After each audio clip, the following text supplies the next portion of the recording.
ambiente, en ese ambiente contaminado. Entonces, como parte de nuestra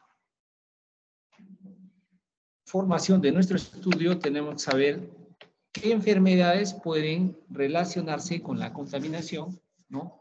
Y naturalmente la Administración de Servicios de Salud tiene que prevenir que haya contaminación por un lado, lo que ha dicho, y por otro lado, o sea, contaminación de nosotros mismos como establecimiento de salud, y también decirle al señor que vive en un lugar contaminado, decirle, usted tiene que salir del volcán, porque el volcán le va a erupcionar, le va a caer las cenizas y va a estar mal.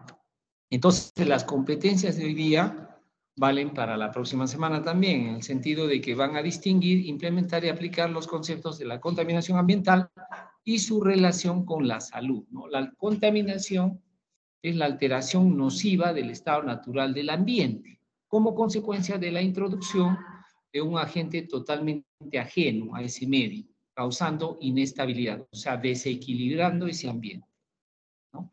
En el aire, entonces, es la presencia de una o más sustancias químicas en la atmósfera en cantidades y en duración tal que causen daño a los humanos, a otras formas de vida o a las cosas. Usted prende un fósforo se apaga, no va a contaminar porque no es una cantidad tal ni es una duración tal. Usted prende una fogata en el parque de su casa y se hace un incendio, eso sí es contaminación. Entonces, la contaminación del aire tiene dos fuentes, unas fuentes que son de origen humano, antropogénicas, y otras que son de origen natural. De origen natural, ¿cuál sería, señorita? De la contaminación de la atmósfera. ¿De dónde viene?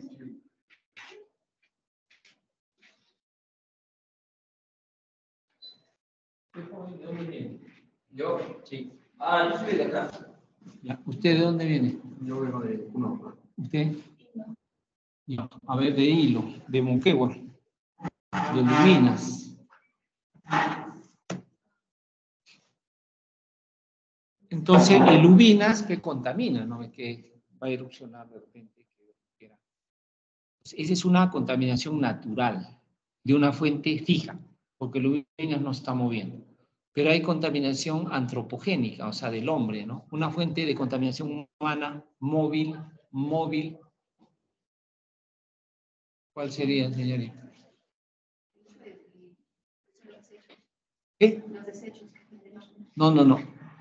Una contaminación atmosférica humana móvil.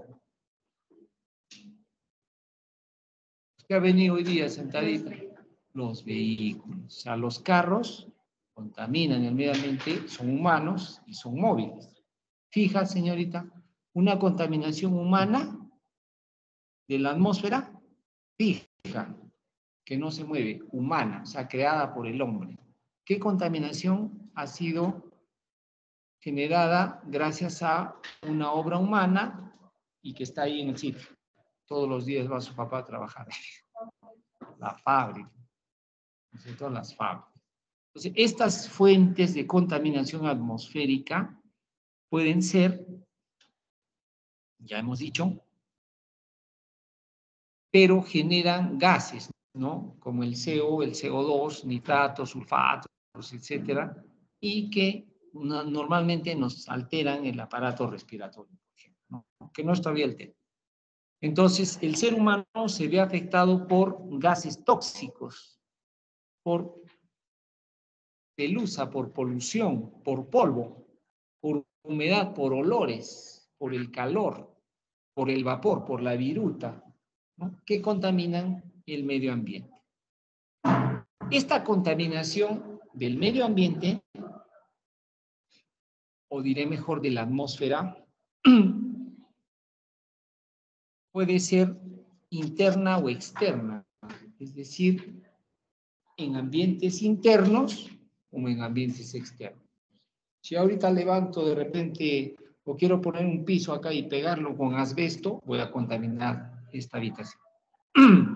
Si nos vamos al sótano, donde normalmente no hay mucha ventilación porque está a nivel de la tierra para abajo, esos ambientes del sótano, sotánicos iba a decir, no sé si es la palabra, sotánicos, esos ambientes generalmente son ambientes enfermos, Así se les denomina, porque usted entra y hay una humedad, no hay humo. Si es que cae agua y no la seca, entonces se va a generar una contaminación. Entonces, esa contaminación es del ambiente interno. Si ahorita acá sacamos Terocal y empezamos a hacer manualidades, va a estar contaminado el ambiente interno. Abrimos la ventana y empiezan al rico pollo a matar a más tardecito a las palomas, a los pollos. Entonces va a venir el ambiente contaminado, ¿no es cierto?, a contaminarnos nuestro ambiente interno, que es este salón. Entonces, esta situación de ventilar un salón no siempre es favorable, porque puede a su vez también contaminarse el ambiente interno, como también del ambiente interno podemos contaminar el ambiente externo. ¿Se dan cuenta, no? Entonces ahí hay óxidos de carbono, azufre, nitrógeno, compuestos orgánicos volátiles, partículas suspendidas, sustancias radiactivas, ¿no? Compuestos tóxicos, fotoquímicos, etc. Entonces lo que estamos diciendo del intercambio de aire o de ventilación entre el exterior y el interior de una habitación puede, asimismo, si alguno de los dos no está totalmente no contaminado, contaminar al otro, ¿no? Entonces hay fuentes biogénicas de adentro de afuera.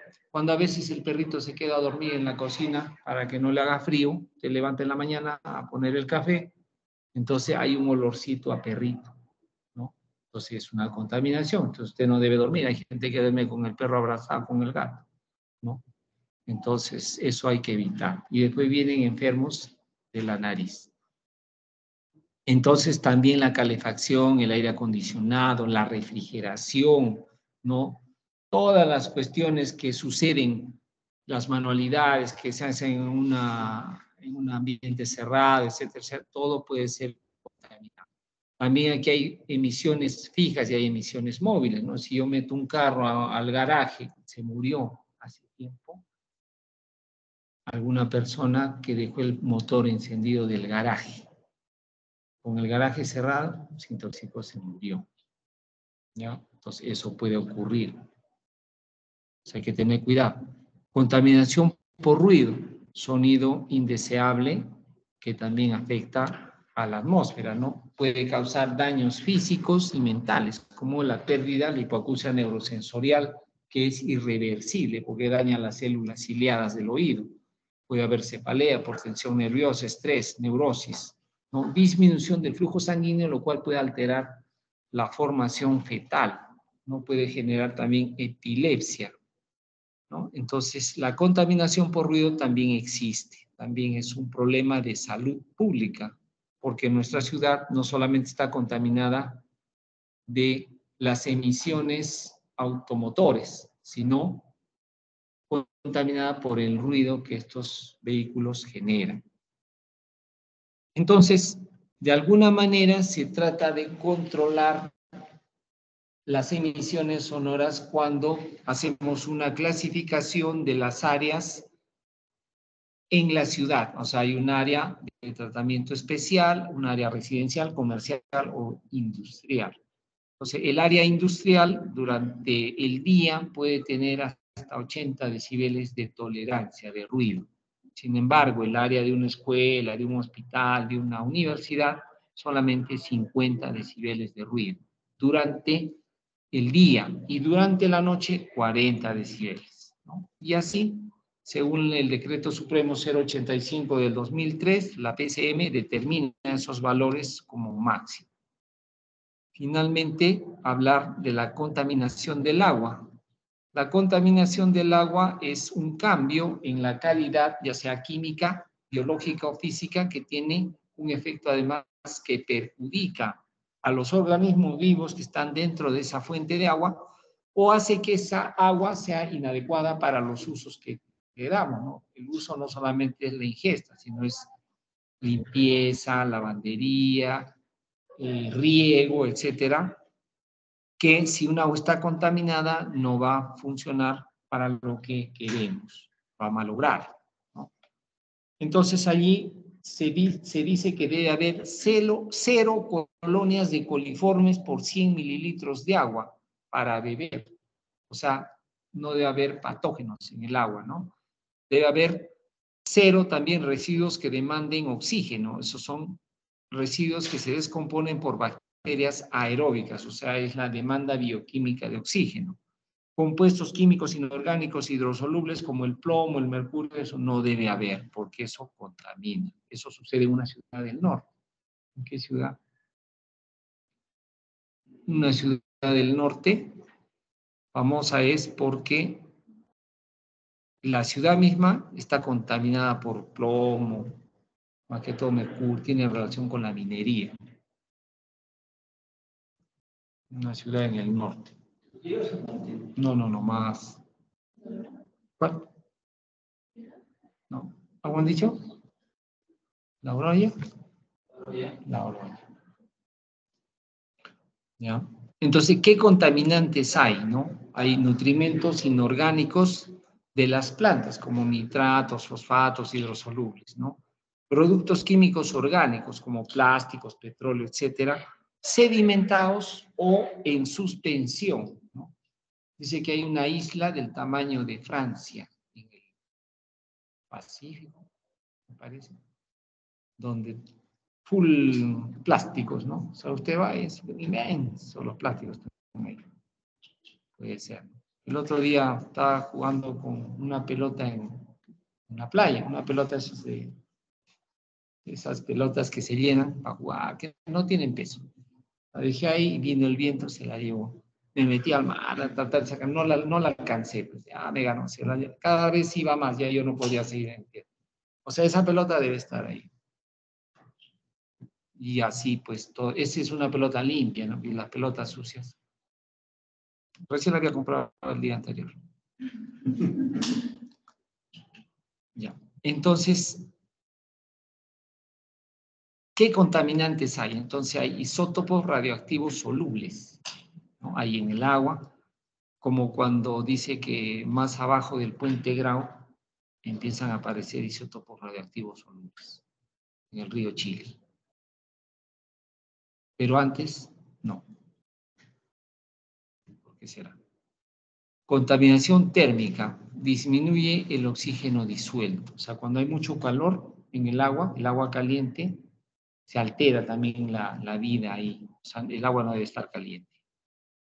Contaminación genética, cuando se trae un tiburón al lago Titicaca, se va a comer a todos los bagres. Y entonces es una contaminación genética. O sea, no puede haber especies depredadoras donde normalmente no las hay. Han ido al lago Titicaca, ¿no? Sí, conoce. Usted conoce, ¿no? Es una maravilla para mí, ¿no? Yo he ido, ya fui ya en el Cerún, ya la conocí hace 20 años, más de 20 años. Pero hace 2 años he ido ya al tour que lleva a la isla de Amantaní, ya, y es maravilloso, ¿no? O sea, el agua limpiecita, o sea, es un tesoro, el lago Titicaca, ¿no? Pero está contaminada en una parte que está próxima a la bahía de la ciudad, ¿no? Porque los residuos, eso sería bueno que de alguna manera se trate el agua, ¿no? Los residuos no lleguen ahí, porque eso a la larga podría generar más problema del que ahora se tiene. Entonces hay que querer el Perú conociéndolo también, ¿no? Bien, entonces en el agua también hay fuentes puntuales y no puntuales, ¿no? Una fuente puntual de contaminación del río Chile, ¿cuál sería? Una fuente puntual, o sea, que en ese sitio nomás ocurre. Bueno, en varios sitios, pero en este sitio ocurre, más abajo también ocurre, una fuente puntual, ¿cuál sería? Ya. Si usted va siempre al mismo sitio, ¿no es cierto? Puede ser. Otra, más puntual, la salida del desagüe, ¿no? Que justo el desagüe siempre está ahí, bueno, ese es más puntual. Ya.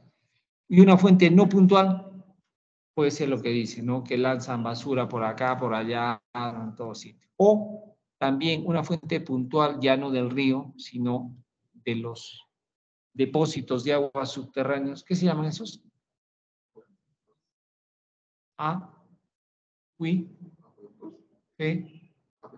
Acuíferos.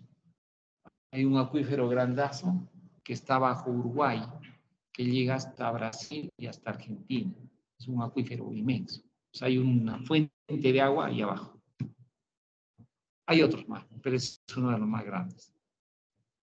Entonces, ¿qué pasa si sobre el acuífero nosotros hacemos un relleno sanitario y encima llueve?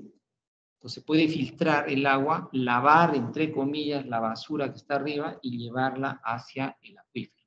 Entonces, esa es una fuente un tanto no puntual, porque como es un área grande, puntual se hace referencia a punto, o sea, a un punto, que es justamente el desagüe, ¿no? Pero en este caso sería no puntual.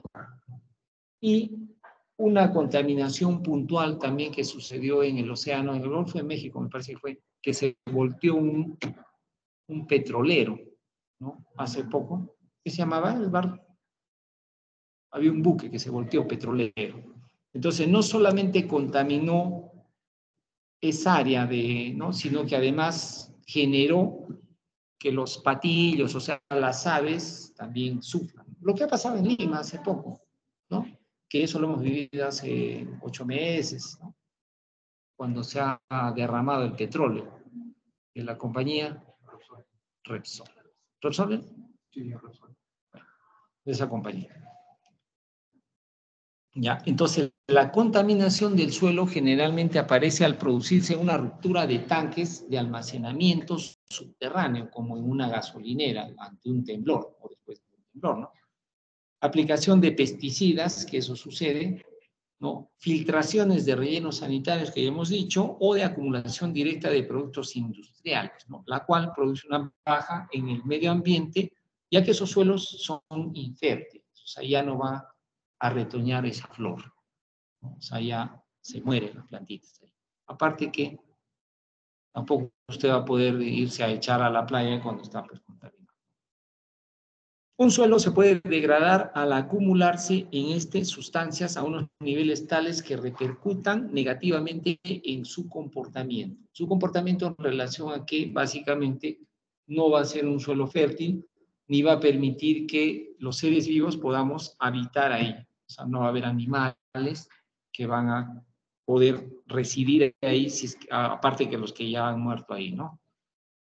Contaminación del suelo también es en relación a los productos químicos más comunes que incluyen derivados del petróleo, solventes, pesticidas y otros metales pesados. Este fenómeno está estrechamente relacionado con el grado de industrialización e intensidad del uso de productos químicos, ¿no? O sea, las ciudades que tienen más desarrollo industrial naturalmente tienen más riesgo de tener una mayor contaminación. En lo concerniente a la contaminación de suelos, su riesgo es primariamente de salud, de forma directa, y al entrar en contacto con aguas que debiendo ser potables no lo van a hacer. Entonces, esa ya es una forma indirecta, ¿no? Lo cual naturalmente genera perjuicio a la humanidad y no solamente a través de la afectación a las personas, sino al ganado, a los seres vivos y a la vegetación, ¿no? A la flora. La delimitación de las zonas contaminadas y la resultante limpieza de estas son tareas muy caras y de muy largo tiempo en realizar. Esto entonces genera extensas habilidades de geología, hidrografía química y modelos a computadora, que naturalmente generan un precio muy elevado. Entonces, no es muy factible que podamos fácilmente descontaminar algo que no debemos pues, contaminar desde el inicio. Los principales agentes entonces serían el vidrio, el plástico, los insecticidas, la materia orgánica, los solventes, los plaguicidas, las sustancias radiactivas, ¿no? Y debemos entonces ser más conscientes en relación al uso de los recursos, ¿no? Ser más conscientes en relación a usar algo o a la factibilidad de reutilizarlo, ¿no? O sea, de reciclarlo, para que no generemos un planeta más contaminado del que hemos recibido. ¿Tienen alguna pregunta, jovencitos? Si no, ahí les dejo la bibliografía para que puedan ustedes ampliar un poquito más esto.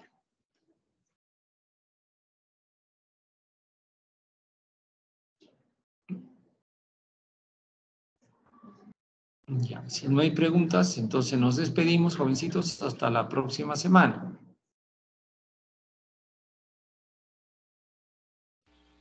Hasta luego, doctor. Muchas gracias.